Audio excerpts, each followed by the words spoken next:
तो राजकुमारी किसी पथिक से वार्ता कर रही है और वो पथिक वहाँ पर, पहले फ़ोन आदि तो थे नहीं ना, तो यही उपाय था दूसरे देशों की स्थिति जानने का। कोई वहाँ के पथिक यात्री आ रहे हैं तो उनसे बातचीत करके लोग जानते थे। तो ये राजकुमारी भी दक्षिण देश विदर्भ देश की जो राजकुमारी हैं वो किसी पथिक से बात कर रही हैं और वह पथिक उनको उत्तर दिशा के किसी प्रशंसनीय सम्राट का वर्णन सुनाने लगा। वे आंखें धन्य हैं जो उस काम विजयी नृपति के मुखमंडल को देखकर तृप्त होती हैं। तुम मनमथ मंजरी हो तो वह युवा तुम्हारे अनुकूल भृंग है। आम्र की मंजरी होती है ना जिस प्रकार से, और उस पर आकृष्ट होकर के भंवरे आते हैं, ठीक है।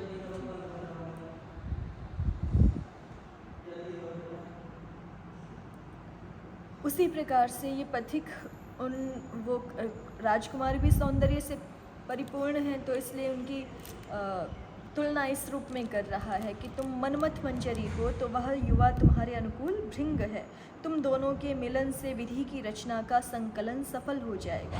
पता नहीं वह कौन पुण्यात्मा था जिसके वर्णन मात्र ने उस अनिंद्य सुंदरी को पुलकित कर दिया। अब ये कौन कह रहा है? ये जो यहाँ इस राजा से मिल रहा है, नल राजा से मिल रहा है पथिक, वह बोल रहा है कि पता नहीं वह कौन पुण्यात्मा था। अभी इसको ये नहीं पता है कि वहाँ जो मैं सुन कर के आया हूँ पथिक की और राजकुमारी की बातें, वहाँ पे उस पथिक ने जो वर्णन किया था वो राजा नल के संदर्भ में ही किया था, ये अभी ज्ञात नहीं है। तो इसलिए वो बोल रहा है अभी राजा नल के सामने ही कि पता नहीं वह कौन पुण्यात्मा था जिसके वर्णन मात्र ने उस अनिंद्य सुंदरी को पुलकित कर दिया। आश्चर्यचकित निश्चेतन मैं भी उस सुंदरी से पूछने का आग्रह न कर सका कि वह कौन थी और कहाँ से आई थी। उसके चले जाने पर भी मैं ग्रहग्रस्त सा, अंधा मौन मूर्छित जैसा बहुत देर तक उसी वट वृक्ष के नीचे बैठा रहा। जिस प्रकार उस सुंदरी राजकुमारी को देखकर मेरी दक्षिण की यात्रा सफल हो गई थी, उसी प्रकार आज सौंदर्य मूर्ति आपको देख करके मैं कृतकृत्य हो गया हूँ।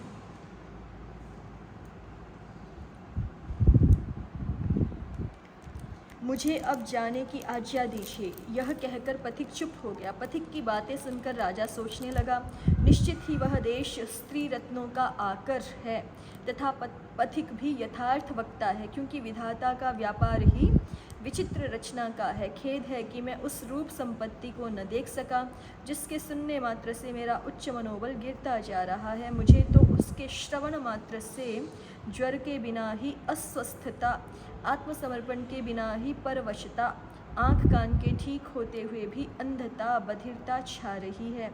इस प्रकार सज्जनों पर भी दुर्जन जैसा व्यापार करने वाले कामदेव को नमस्कार है।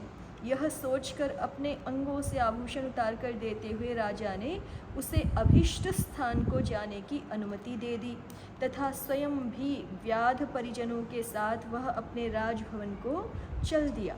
परंतु उसी क्षण से उसकी मानस पर्ण कुटीर में उस सुंदरी के प्रति कामाग्नि दधकने लगी। उसके वर्षाकालीन दिन दमयंती का वृत्तांत जानने वाले पथिक जनों से पूछते ही पूछते व्यतीत होने लगे। तो प्रथम उच्छ्वास की ये कथा है और इतनी ही कथा आपके विषय के अंतर्गत है। तो ये जो ग्रंथ है वो आपके विषय में सम्मिलित इस दृष्टि से किया गया है कि आप लोगों को काव्य की शैलियों का परिचय हो, चंपू काव्य में किस प्रकार की रचना होती है इस दृष्टि से। अन्यथा तो फिर ये श्रृंगार रस का ग्रंथ है ना। और श्रृंगार भाव को भी साधुओं को किस दृष्टि से देखना चाहिए। इस संसार में सबसे अधिक बल जो है वो कामदेव का माना जाता है। सबसे अधिक बलवान जो है वो काम का भाव माना जाता है। लेकिन काम से प्राप्त होने वाला जो सुख है या और भी जितने भी सांसारिक सुख हैं, वो जिन सच्चिदानंद भगवान के एक अंश के एक बिंदु भर आनंद हो उसके भी कोट्यंश के बराबर हैं। तो फिर हम उनके मार्ग का अनुसरण करने वाले हैं जो आनंद स्वरूप है। तो उसके तुलना में समस्त सांसारिक सुख अत्यंत त्याज्य हैं, अत्यंत हेय ही है, नगण्य ही है। तो अध्ययन फिर बस इसी दृष्टि से कि काव्य की शैली का परिचय हो जाए, इस दृष्टि से होना चाहिए।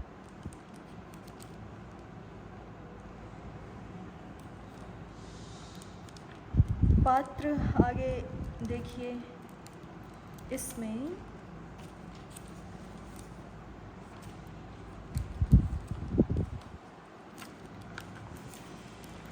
तो सारी कथा वर्णित है आगे सप्तम उच्छ्वास तक, सो आप स्वयं देख सकते हैं यदि आपकी इच्छा हो तो। नल चंपू का कथा स्रोत 19वें पृष्ठ पर है, देखिए।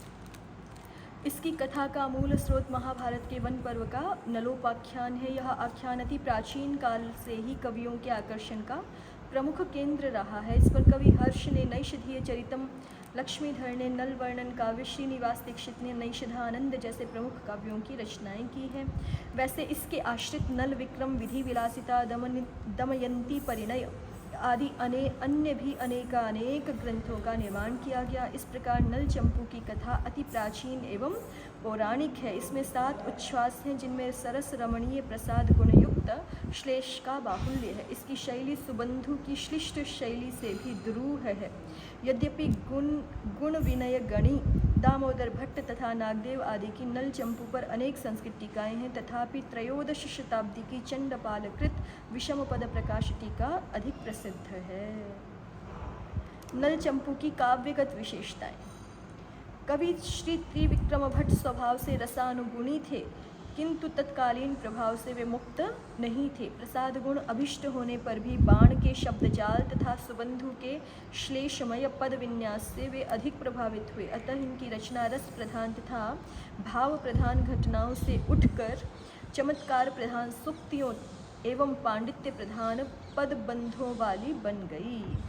कवि स्वयं कह बैठा, किम कवेस्तेन काव्येन किम कांडेन धनुष्मता परस्य हृदये लग्नम न घूर्णयति यच्छिरः। अर्थात धनुर्धारी के बाण के समान कवि का वही काव्य समाज में आदृत हो सकता है जो अपने चमत्कार से दूसरे के हृदय को मुग्ध कर सके तथा लोग उसकी प्रशंसा सिर हिला हिलाकर कर सकें। पदन्यास पर कवि ने विशेष ध्यान देते हुए अप्रगल्भ कवियों की निंदा की है। अप्रगल्भाः पदन्यासे जननी राग हेतवः सन्त्येके बहुलालापाः कवयो बालका इव। नल चंपू में पद पद पर अर्थ गुरुता एवं मृदुतापूर्ण श्लेषपूर्ण सूक्तियाँ दिखलाई पड़ती हैं। नल चंपू जैसा उत्तम श्लेष प्रयोग संस्कृत साहित्य में अन्यत्र कहीं भी उपलब्ध नहीं होता। यद्यपि कवि ने अतीव सरल शैली द्वारा सभंग श्लिष्ट रचना की, तथापि वह कहीं कहीं अत्यंत दुरूह बन गई है। कवि ने अपने काव्य में श्रृंगार रस के विप्रलंभ को सुसज्जित करने के लिए उद्दीपन सामग्री का यथास्थान रोचक प्रयोग किया है। छोटे छोटे श्लोकों में श्लिष्ट पदों की चमत्कारपूर्ण योजना में वे पर्याप्त सफल रहे हैं। पर्वत भेदी पवित्रम जैत्रम नरकस्य बहुमतंगहनम हरिमिव हरिमिव हरिमिव वहति पयः पश्यतः पयोष्णी। पर्वतों को तोड़कर बहने वाला, नरक से बचाने वाला पवित्र पयोष्णी जल वज्रधारी इंद्र, नरकासुर विजेता विष्णु तथा बहुमतंग संहारक सिंह जैसा कवि मानता है। चक्रधरम विषमाक्षम कृतमदकल राजहंस संचारम हरिहर विरंचि सदृशम भजत पयोष्णी तटम मुनयः। पयोष्णी के तट को ही भगवान विष्णु, शिव तथा विरंचि के समान मानकर ऋषियों मुनियों को वहाँ यम नियम साधन करने का वह सुझाव देता है। बहुलक्षणा सुधावंतो दृश्यन्ते अंतः प्रचुराः प्रासादाः बहिश्च वारणेन्द्राः। निषधा नगरी के भीतरी भाग बहुल क्षण अर्थात पर्याप्त भूमि वाले, सुधावंत चूने से पुते हुए, प्रचुर प्रासादों वाले तथा बाह्य भाग बहुलक्षण विविध सुंदर लक्षणों से युक्त सुधावंतः अच्छे तोड़ाक वारणेंद्रों वाले दिखाई पड़ते हैं। तो यहाँ पे बहुलक्षण के दो अर्थ हो गए ना। बहुलक्षण पर्याप्त भूमि वाले और बहु लक्षण विविध सुंदर लक्षणों से युक्त। इसी तरह से सुधावंता, सुधा चूने को भी कहते हैं, सुधा जो है प्रासाद को भी कहते हैं। ठीक है, तो चूने से पुते हुए प्रचुर प्रासादों वाले बाह्य भाग, और सुधावंता का अर्थ अच्छे दौड़ाक वारणेंद्र। कवि की अद्भुत कल्पना ने तो उसे यामुन त्रिविक्रम नाम ही दे डाला। उदयगिरि गतायां प्राक् प्रभा पाण्डुतायाम् अनुसरति निशीथे भृङ्गमस्ताचलस्य जयति किमपि तेजः साम्प्रतं व्योममध्ये सलिलमिव विभिन्नं जाह्नवं यामुनं च। त्रिविक्रम को परिसंख्या तथा विरोध का तो कवि सम्राट ही माना गया है। अव्यभावो व्याकरणोपसर्गेषु न धनीनां धनेषु दानविच्छित्तिर्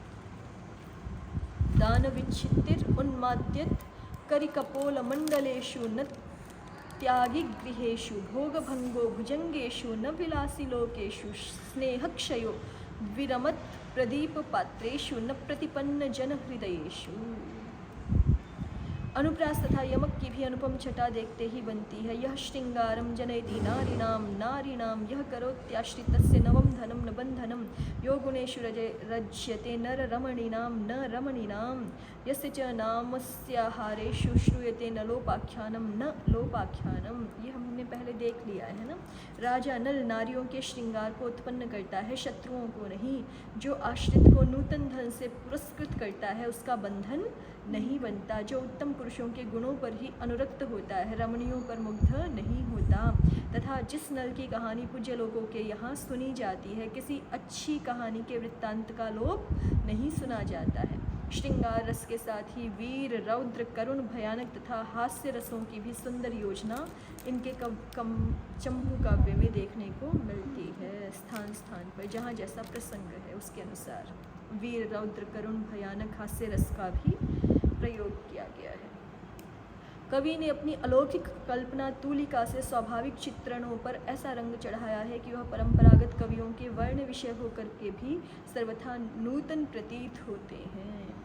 रक्तेनाक्तं विनिहित मधो वक्त्रम् एतत् कपालं तारामुद्राः किमु कलयता कापालिकेन संध्यावध्वाः किमु विलुठिता कौङ्कुमी शुक्तिरेवं शङ्कां कुर्वन् जयति जलधावर्धमग्नार्कबिम्बम।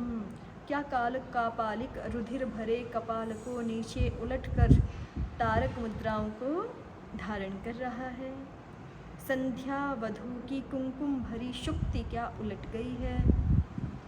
समुद्र में अध डूबा सूर्य बिंब इन शंकाओं को उत्पन्न कर रहा है। जैसे सूर्य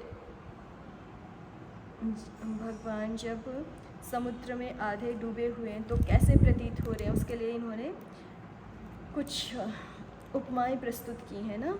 कि मान लो संध्या नाम की वधू है कोई, और उसकी जो कुमकुम से भरी हुई शुक्ति है वो उलट गई है क्या, ऐसी प्रतीति हो रही है। या कोई काल कापालिक है, वो अपने रुधिर भरे कपाल को नीचे उलट करके तारक मुद्राओं को धारण कर रहा है क्या। तो इसी से मिलती जुलती कल्पना नैषधीय चरित्र में भी देखने को मिलती है। ऊर्ध्वार्पित न्युच्च कटाह कल्पे यद्व्योम्नि दीपेन दिनाधिपेन न्यधायि तद्भूम मिलद्गुरुत्वं भूमौ तमः कज्जलम अस्खलत् किम्।